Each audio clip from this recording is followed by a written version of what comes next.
This is the slideshow of my lecture. Brace treatment.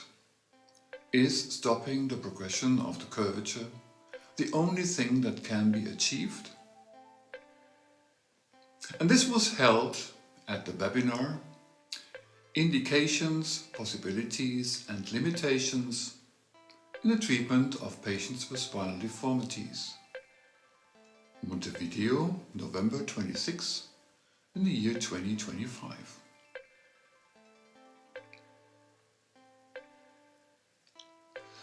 Brace treatment is an evidence-based therapy method for treating scoliosis, especially when we treat adolescent idiopathic scoliosis, we in short call AIS. The primary goal of brace treatment is to prevent the progression of the spinal curvature during growth and thus avoid worsening of the deformity.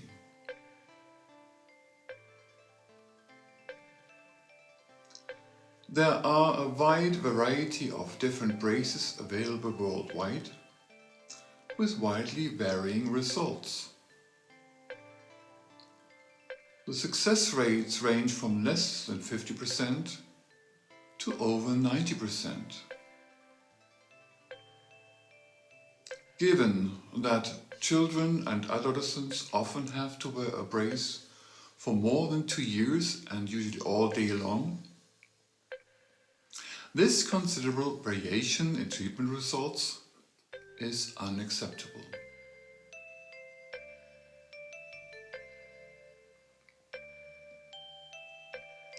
Here we have the review paper showing the wide variation of results.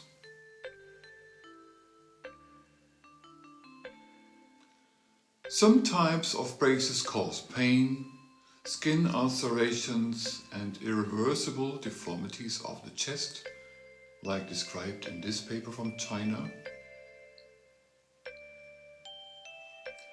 Whereas other models can be worn comfortably after a short adjustment period and enable above average treatment success without such complications.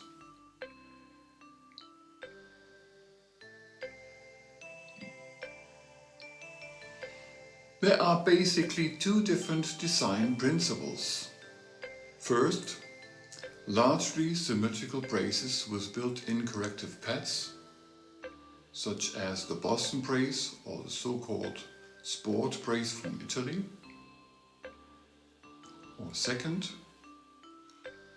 asymmetrical trunk braces with additional corrective pads, such as the Chenot derivatives.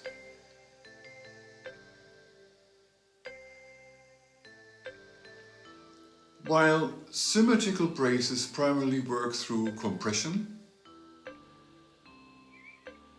asymmetrical models aim to initiate a corrective movement and actively influence the individual curvature pattern, like shown here with the Genzinger brace. Here you can see a clear mirroring of the deformity in the brace, and in the far right the volume shifts achieved with this brace.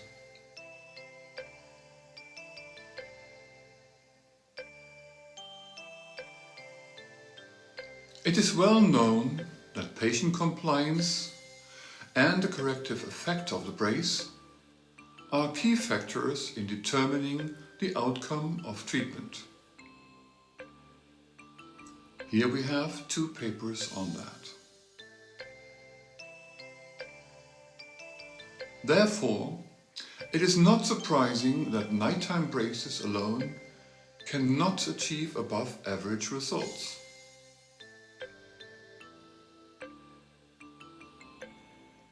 The success rate of symmetrical compression braces is relatively constant at around 70%, while asymmetrical trunk braces show a much greater range of variation. In the review shown on the right, the success rates range from less than 50% to over 90%. This is understandable, as compression is technically easier to implement as a non-specific correction mechanism, whereas asymmetrical correction braces open up numerous sources of design errors. An asymmetrical brace that merely traces the existing curvature, as in this picture, cannot achieve effective correction just by gluing in a pressure pad.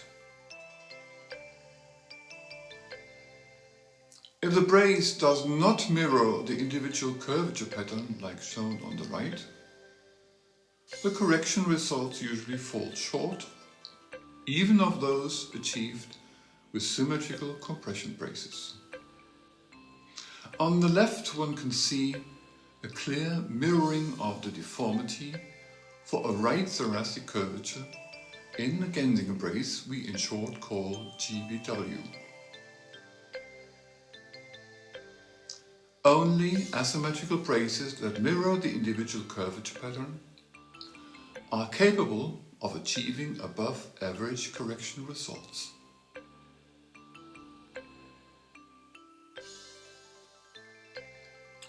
However, the corrective effects also depend on other factors. First, bone maturity.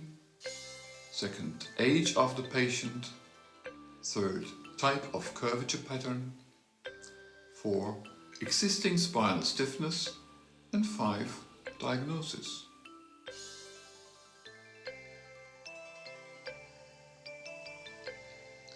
Above average corrections are easiest to achieve in immature adolescents with RISA 0 to 2 and with single curvature patterns like on the left, while treatment is significantly more challenging in more mature individuals with RISA 3 and 4 and those with complex combined curvatures like on the right. With this said, I would like to approach to some case presentations. But first, I would like to make a few comments. Considering that children and adolescents have to accept restrictions on their quality of life for years during brace treatment, the prevailing paradigm of success, simply halting the increase in curvature, appears insufficient. Can it really be considered a success if patients are just as curved after years of treatment as they were before?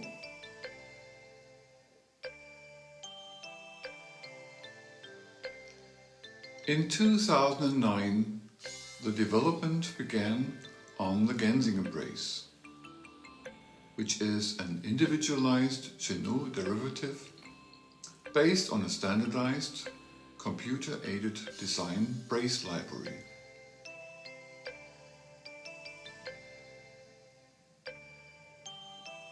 This library has been constantly improved over time and regularly is still subject to quality management.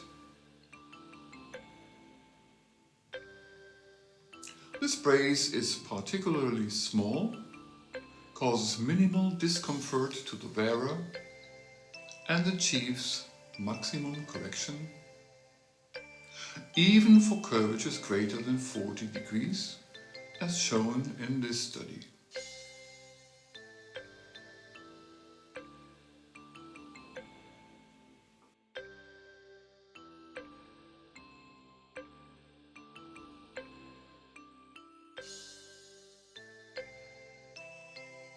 Depending on the age and maturity of the patients, the Genzinger brace can achieve significant radiological improvements in a large percentage of cases, even with pronounced curvatures.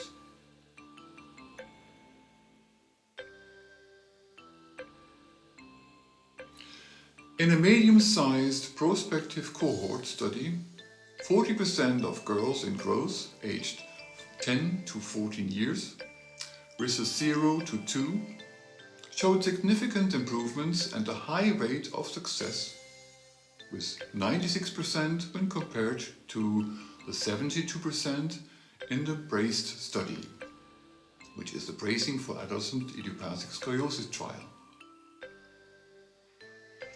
In a more recent study describing a sample from our friend Xafonan in China, with a comparable group, the rate of overall improvement was as high as 80%. With good compliance, these radiological improvements are usually accompanied by significant clinical improvements, as shown in the following cases. Here we have a short-term effect after 6 months when the patient needed a new brace because of growth, demonstrating the possibility of rib hump reduction with individualized high correction braces.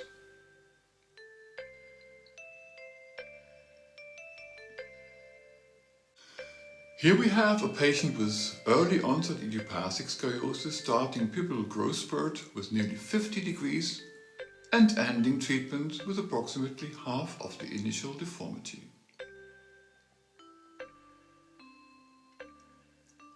This is a male patient with early onset idiopathic scoliosis starting treatment with 56 degrees, clinically with a collapsing single thoracic curvature, ending up largely improved with a balanced spine and a large reduction of the clinical deformity.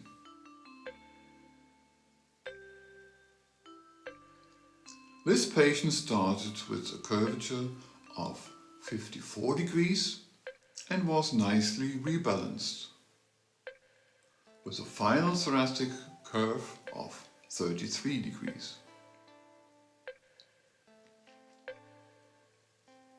An immature patient with a decompensated curve exceeding 45 degrees left at the start of treatment, and on the right mature with a compensated trunk.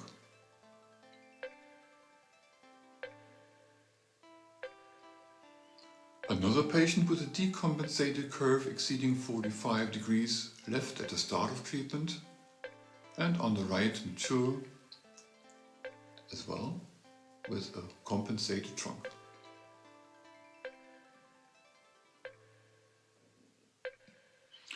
In this patient with a very stiff spine, the curve has been improved from 54 to 39 degrees.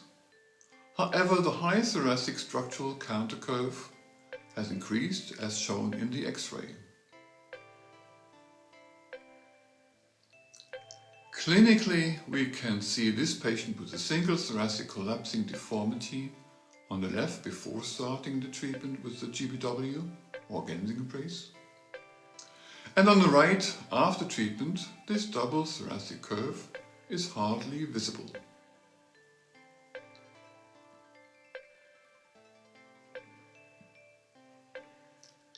A nice in-brace correction in this major thoracic curve and a nearly full correction of the spine 9 months after weaning off the brace.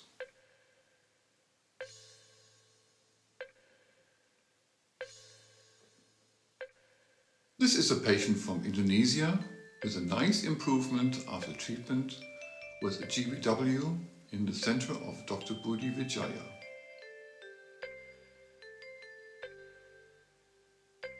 And here we have a nice radiological end result after treatment with a GBW from South Korea.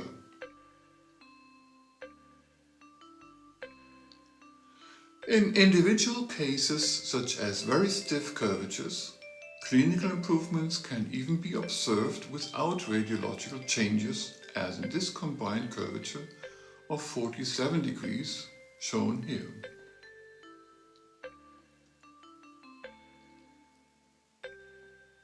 For girls aged 10 to 12 years with a single curvature pattern at RISA 0 to 2 who wear the brace consistently, a final result of approximately 50% of the original curvature and a significant improvement in trunk asymmetry can be expected.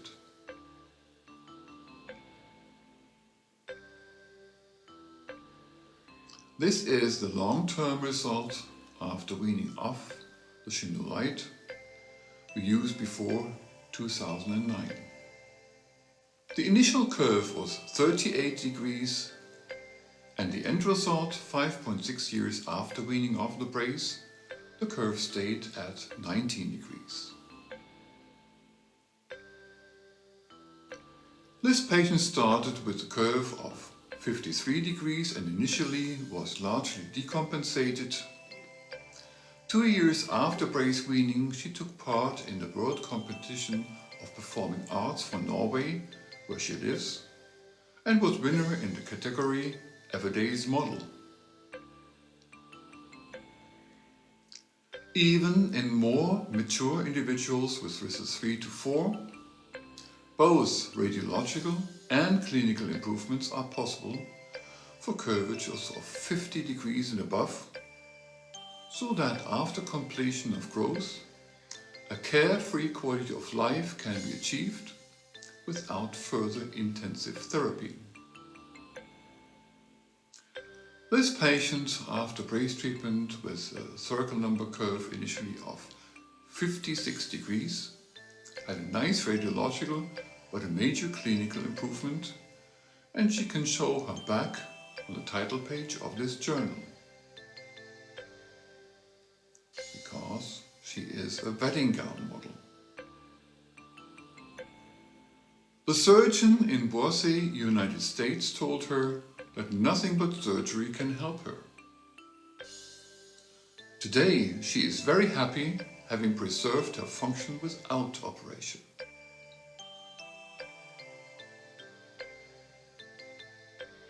So we may conclude, modern evidence-based and reliable brace treatment can achieve not only radiological, but above all, cosmetical improvements without restriction of functionality.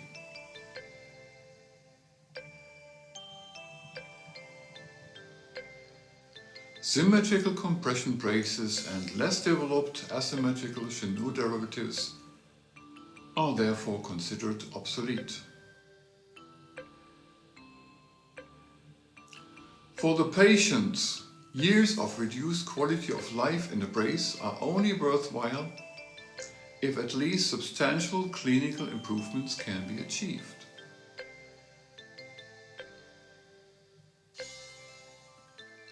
The further development and individualization of brace treatment, especially through innovative models such as the Genzinger brace, opens up new perspectives for success-oriented and patient-friendly scoliosis therapy.